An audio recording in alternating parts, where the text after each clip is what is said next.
Now from high diving to deep sea diving.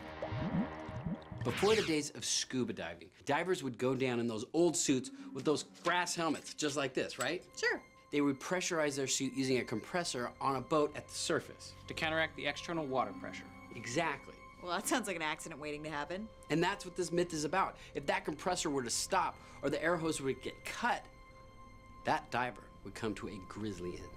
Yeah, without the high-pressure air helping to keep the suit inflated, it would simply crush under the weight of all the water. That's right, and the pressure would change so suddenly, it would be so dramatic that it would literally squish the diver into the helmet. Sick. I love it. Yep, according to this macabre maritime myth, early deep-sea diving suits had a flaw, whereby a failure in the air supply could cause a drastic depressurization. But could the pressure differential really put the squeeze on an entire human body? Or is this a load of pulp fiction?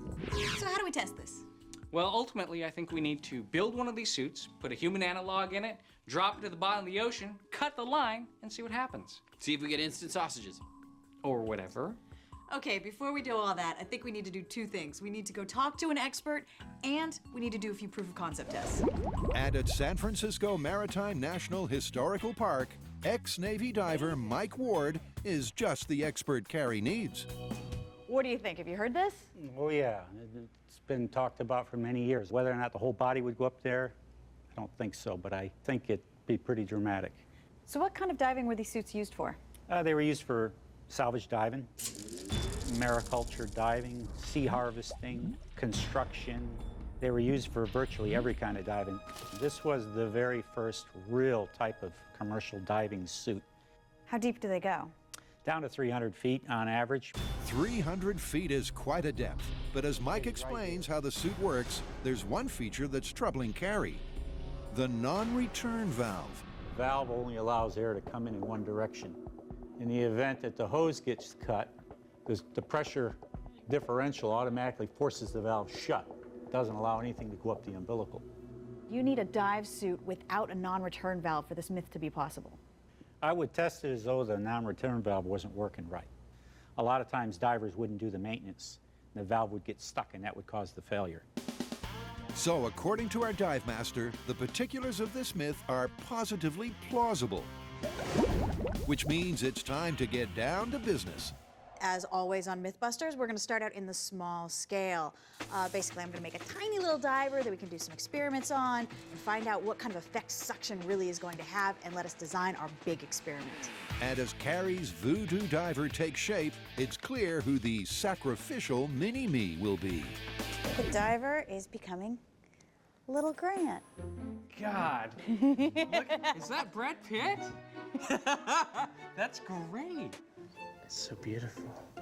I love it. Carrie's sculpture turned out great, and it looks just like Grant. But in order to test the small scale, I need to turn this clay figure into a ballistics gel figure wearing a watertight diving suit. Now, the way I'm going to do that is I'm going to make a plaster mold of the sculpture. Hey, look at that. It's like Han Solo, frozen in carbonite. That way I'll have two halves of a mold that I can paint in latex and cloth. So that way it'll be both watertight and it'll be durable.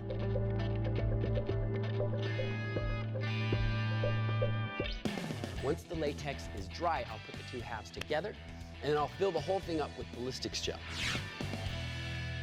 Once the ballistic gel sets, I'll be able to open up the mold, and what I'll be left with is a mini Grant diver made out of ballistics gel in a watertight diving suit. Look at that. Look, his little suit's there. It's loose on his body. That's perfect. It'll fill right up there.